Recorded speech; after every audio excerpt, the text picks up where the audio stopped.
be shy. I do like to talk. Oh, okay. No, Miss Serena raised her hand first. Yeah. I'm sorry. Ladies first. She beat her to the finish line. Okay. Hey, Miss Serena. Hey, I really appreciate that you even remember my name when I come to get coffee. How could I not? First of all, you're like gorgeous. Me and Daniel were like drooling the other day. You came in, we were like, dang. Like, it was bad. I was curious about the vision that you had for yourself. Do you see any of your stories going to film? Oh, I love that you asked that question. Yes, I actually, like, for this one, I really wanted to. I love movies. That's like an escape for me. My dad was a huge movie watcher. Like, we went to the movies every week. We went like, like opening night, midnight, like Avengers. Like, he was that type of dad. He's like, oh, you can skip school for that. I was like, I love you. But so movies are I feel like they're a very powerful medium because you get to step into someone else's world, which is the same as books. But I would love for it to be a movie, TV show, whatever medium. I'm a huge movie goer myself, and that's something that me and my husband connect on. Like, our little tradition, like TMI, on Sundays, I'll cook like a nice meal. We look and we try to find, okay, what's new? What can we lock into? What can we put our phones down for a couple of hours? And then we talk about it. We be having TED Talks, okay? But yeah, I would love to. I would love for that to happen. Yeah, right here. Sorry we were a little bit late Oh, for you're the fine. event, but I want to know, is it for your short story or your book, is it for sale today? Not yet. So Okay, this was because we came to support. Oh, I appreciate it. I don't Yeah. think we've met before. We never met. Well, thank you. My wife was, actually we were told to come here from a friend in the neighborhood, but she can talk. Oh, thank you so much. I appreciate it. Put me on the spot. Irene invited me to come, so I'm here to support your event, and of course, would love to buy your book when it is available. Thank you. Thank you so much. I was telling Nikki, I was like, girl, so can I come back for the book signing? Absolutely. I was like, I'm trying to come back. Hey Amber. Hey, Brittany. So, Hey, Uncle Kevin. How you doing? So a fun fact about Amber that you may not know is that she actually did a live reading at the White House Communication Agency. Wow. She did Bro, I wasn't gonna bring that up. Yay! No, you didn't tell them that you were the one that invited me to it. I didn't just stroll into that. But she did a great job. So Thank she's, you. she's done a lot of readings and whatnot. But Thank my you. question for you is, are you going to do more of this here? I want to. Me and her are always talking about like different ideas and different things we want to do because she does a lot of like community events and just like very fun, unique things. They're not just like one-off experiences. So I would like to. Yeah, she is. Not you being my manager. You sound like Miss Francis. Okay, let me tell y'all a fun fact real quick. I'm sorry. I didn't mean to cut you off, Sarah. So we have a customer. I love this lady. As soon as we met, I was like, you trying to be my manager?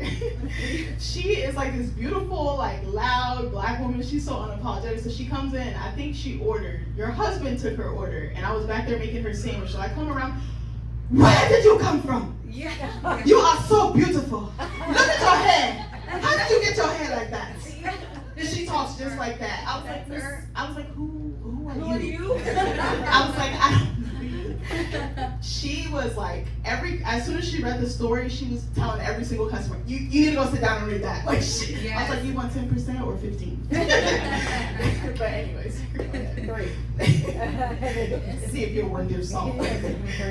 Okay, so I have like multiple things. Okay, I might ask you to repeat it. Okay, so first of all, I love the story, and it like really like hits hard because the reason I even found the Culture Cup, this might be TMI, I don't care. The reason I found the Culture Cup is because I drive 40 minutes to go to see my OBGYN. Oh. the irony though, like the story, what the story has to do with in your business. Like, Yeah, right? A little So that is just like so interesting because me and Amber met after an appointment where I discovered like just like myth news about my womb. I was like, oh come on girl, you ain't doing good. And I have a 3-year-old and I'm in this season of like returning to my creativity because it is a fact for me that motherhood was like, oh, like, who am I now? Yes. Like, what happened? Yes. Who is she? What are we doing here? The womb's different. She's not doing good. And so it's hard to be creative when you're like, have a whole human dependent upon you. Exactly. So it means a lot to me that you wrote the story and that you like stepped out of your zone. Yes. Right? Because I've always written, but I've just recently started, as you know, I've recently started writing plays. I've become a playwright in the last 3 months, and it's so weird. Yes. She's When- also an actress. Pop your collar, She's girl. amazing. Pop it. Pop it. Yes. Yeah, I was just in a show. But it's weird when you like get the download from the spirits that Yes. you're supposed to change your writing. You're supposed Yes. to like expand it. And It's and scary. so yeah, I was gonna ask, were you terrified? Were you scared? Absolutely. I was like, I have to compete with that. I was like, this story took my breath away. I was like, I don't want to read nothing else. I quit. Yeah. Like her story was so good. The way it was just so vivid. And she's like, I don't know if I want to. I was like, girl, go ahead and switch majors and be a writer. Like I was like, I'm trying to convince you to switch, but it was hard because I've never written anything like this. I don't write sci-fi. I did when I was younger, but it was not like fully fleshed. But I feel like I have more tools at my disposal. I'm telling you, school, like I kind of feel like I'm a piece of clay. Like God is molding, He's taking pieces out, He's putting pieces in. Like I really feel like that. And I told myself last year, like I'm just gonna do stuff that scares me, but not dangerous, like good stuff. Right. And I was like, we don't. Like Nick heard me. I was in there cussing. I said, forget it right now. I don't want to do this no more.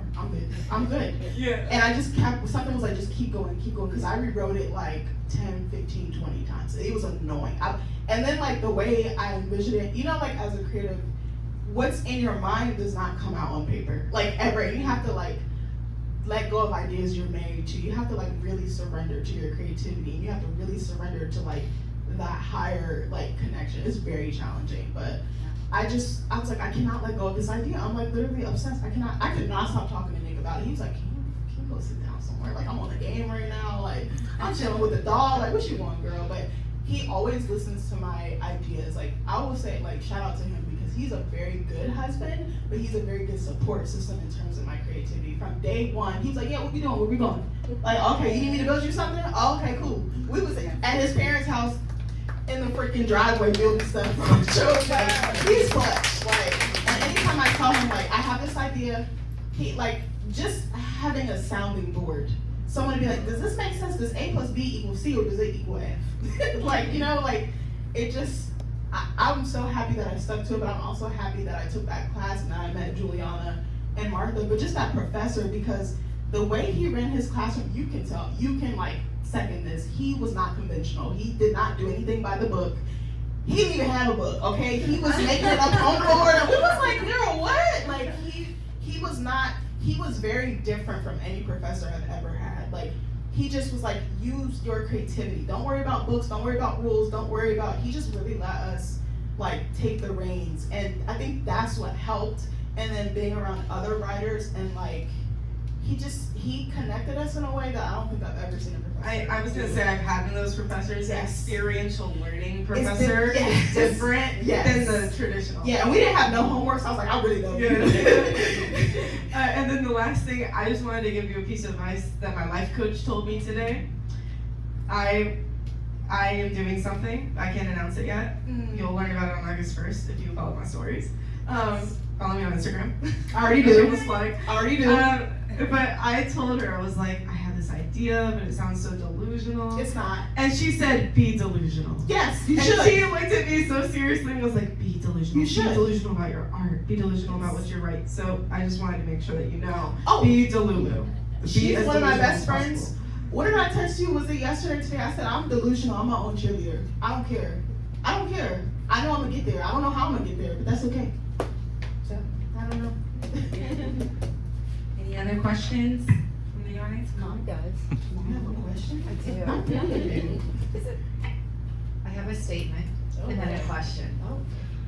So I think one of the things that I was so proud of you to do is to take those chances on things when women have been systemically told, I can't, or you shouldn't. There's been those boundaries and limitations, and you know I'm a rule breaker. Yes, you are. That's why I'm like that. I'm seeing you're rule breaking. But I thought of your story really was provoking, and it's still sitting with me, is that the societal demands on reproductive Yes. requirements, not just on health, but the requirement. And I remember having this conversation with my mom, and the expectation, we have different generations in this room, and every generation has had a different perspective about why you should have kids, or when you should have kids, and what the right age is, and how you should go about doing it.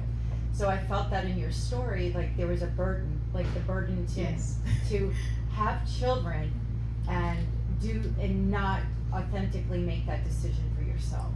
Yes. you So picked was up on that. so it was heavy, it's Yes. very heavy. And so it makes me think about what you were going through as you were writing this story. So as you were able to, I don't wanna call it a purge, but express that through your writing, I think what you've done was phenomenal. I am so proud of you. I don't wanna sound like the mom, but don't cry, but just, it was out of your comfort zone. It was. But the purge was the beautiful, even more amplified beautiful part of that. Like, it captured so many of these intersectional feelings of, when I told my mother I was pregnant, she almost had a fit and fell in it. But, but that was her burden, so you sound like you've gone through that. Mom's heard some of your story. So when you wrote this character, Ember, was that intentional in Yes, she was. grabbing all of those elements to Yes. put to paper? Yes, because at first I thought she was gonna be different, and then I was like, oh, I'm looking in a mirror, I'm looking at myself. Because art is very revealing. It reveals to you things about yourself, to people around you, your world around you. I don't know, I had it one way in my head, and what came out, I was like, okay, well, that's different.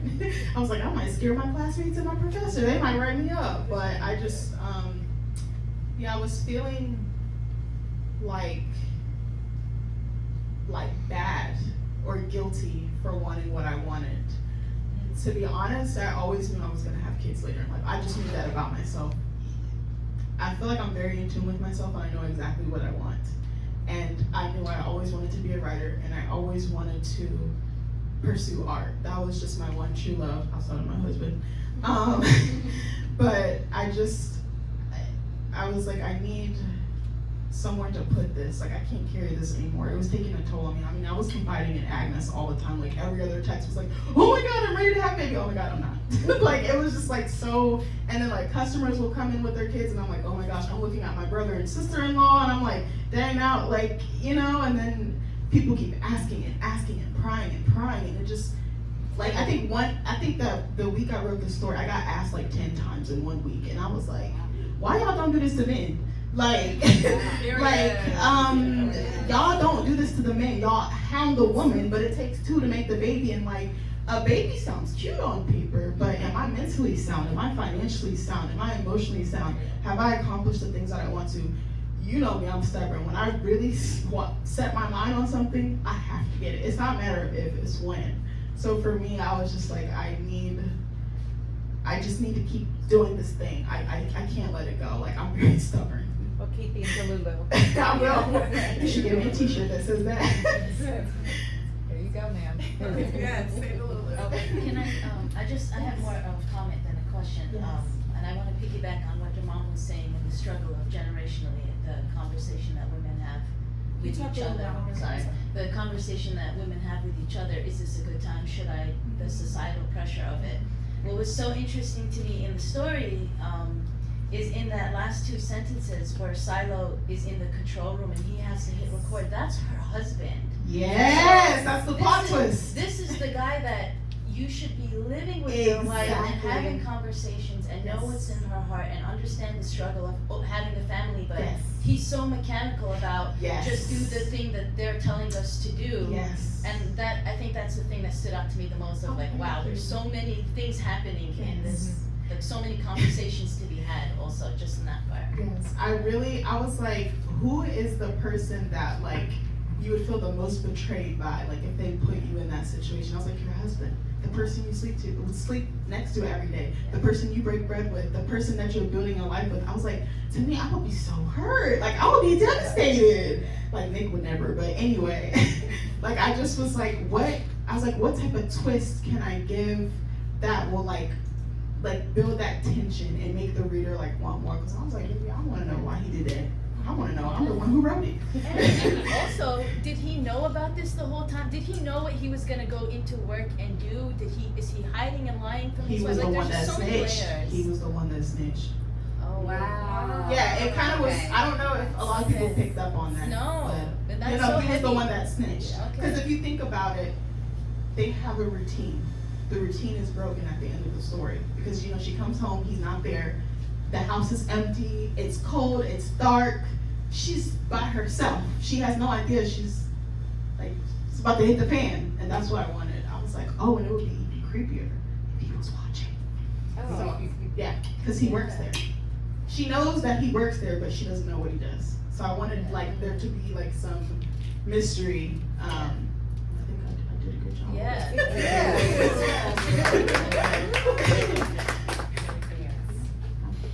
Any other questions? Are you on Fable? Someone asked me about that. Eric, What is Fable? Can you tell us what Fable is? is it like where you can post your work in Okay. real time and people comment? It's like Goodreads. I want to Goodreads, see what okay. you're reading, cause I'm like, I need to start reading. You know what I mean? We gotta start reading. I mean, I can just DM you on Instagram. Do you have Goodreads? Yeah, I have Goodreads and Fable. Alright, I'm gonna add you on there. Yeah. Okay. Okay.